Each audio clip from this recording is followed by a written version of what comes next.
வணக்கம் நேயர்களே, தஞ்சாவூர் சமையல் சந்தோஷினி. வாங்க, தக்காளி தக்காளி வறுவல் செய்யலாம். தக்காளி தொக்கு, தக்காளி ஊறுகாய் எல்லாம் போட்டாச்சுங்க. தக்காளி வறுவல் ஒரு வித்தியாசமாக செய்யலாம், சூப்பராக இருக்கும். வாங்க, தக்காளி 1 கிலோ எடுத்திருக்கேன். பூண்டு 100 கிராம் இருக்குங்க. நல்லா நசுக்கி வச்சுருக்கேன் பூண்டை. பெருங்காயம் நம்ம இந்த அளவுக்கு போடலாம். உப்பு, மிளகாத்தூள், மஞ்சத்தூள், கடுகு, மிளகாய், நல்லெண்ணெய். இப்போ தக்காளி நல்லா கட் பண்ணிட்டு வந்துடலாம். இப்போ அடுப்பை ஆன் பண்ணி கடாய் போட்டிருக்கேங்க. எண்ணெய் நல்லெண்ணெய் தாங்க ஊற்றணும். ஒரு 100 எண்ணெய் ஊற்றிருக்கேங்க. 150 எண்ணெய் ஊற்றிருக்கேங்க, நல்லெண்ணெய். வாங்க, இப்போ கடுகு போட்டுடலாம்.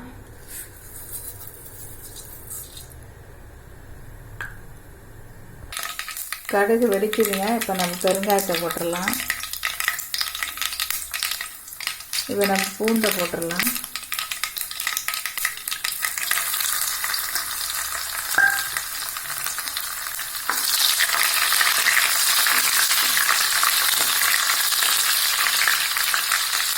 இது கொதிக்கிறதுல நல்லா கரைஞ்சி போயிடுங்க.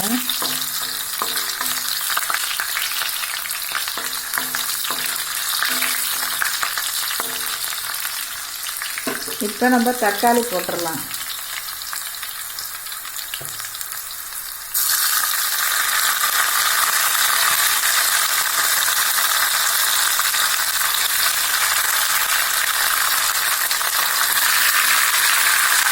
தக்காளி நிறைய இருக்குது, ஆனால் கொஞ்சமாக இருக்கும். இப்போ நல்லா இதை வதக்கணுங்க. கொஞ்சம் வதங்கணுன்னு அப்புறம் போடலாம் மிளகாத்தூள் எல்லாம். உப்பு போட்டுடலாம், அப்புறம் சீக்கிரம் வதங்க.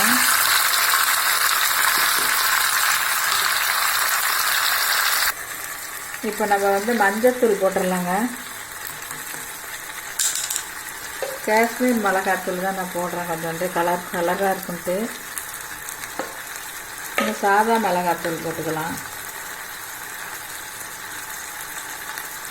அதில் காரம் இருக்காது, இதில் காரம் இருக்குங்க. எல்லாமே போட்டாச்சுங்க. நல்லா எண்ணெய் வெளியில் வர்ற அளவுக்கு நம்ம இதை வதக்கணுப்பா. கொஞ்சம் நேரம் நம்ம மூடி வச்சிடலாம். இதை கொஞ்சம் மேலே தெரிக்கும், அதனால மூடி வச்சுருங்க. இந்த தண்ணியெல்லாம் நல்லா வெந்து போயிடுங்க. இப்போ நம்ம மூடி வச்சிடலாம். மூடியே வச்சிடக்கூடாதுங்க, இடையில கிண்டி விடணும், இல்லாட்டி அடி பிடிச்சி போயிடும். சோம்புத்தூள் கொஞ்சம் போட்டுக்கலாம், நல்லாயிருக்கும், வறுவலுக்கு வாசமாக இருக்கும்.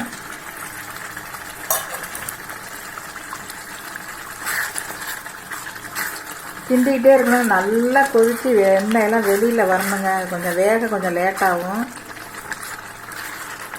நம்ம வேக வச்சு அரைச்சி அதெல்லாம் அரைக்க வேண்டாம். அப்படியே வறுத்தா சூப்பராக இருக்குங்க. இட்லி, தோசை, தயிர் சாதம்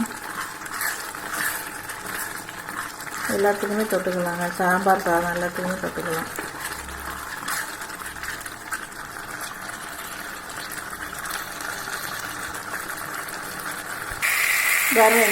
இந்த அளவுக்கு சுண்டி வந்துட்டு பாருங்க. நல்லா ஃப்ரிட்ஜில் வச்சிங்கன்னா 1 மாதத்துக்கு இருக்குங்க. சப்பாத்தி எல்லாத்துக்கும், புரோட்டா எல்லாத்துக்கும் போட்டுக்கலாம். கொஞ்சம் அல்வா மாதிரி வந்துடுச்சு பாருங்க. இப்போ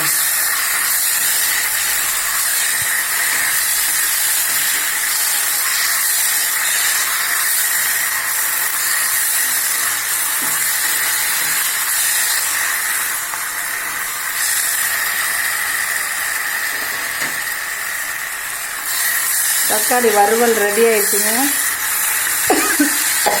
இந்த எண்ணெயெல்லாம் வருது பாருங்க. எண்ணெயெல்லாம் கட்டி வருது பார்த்தீங்களா? இந்த அளவுக்கு நம்ம வறுக்கணும். அதை சூப்பராக இருக்கும், டேஸ்டியாக இருக்குங்க. நீங்களும் இந்த செஞ்சு பாருங்கள், இந்த தக்காளி ஊறுகாய். இந்த வீடியோ பிடிச்சிருந்தா லைக் பண்ணுங்கள், ஷேர் பண்ணுங்கள், சப்ஸ்கிரைப் பண்ணுங்கள். வாழ்க வளமுடன்.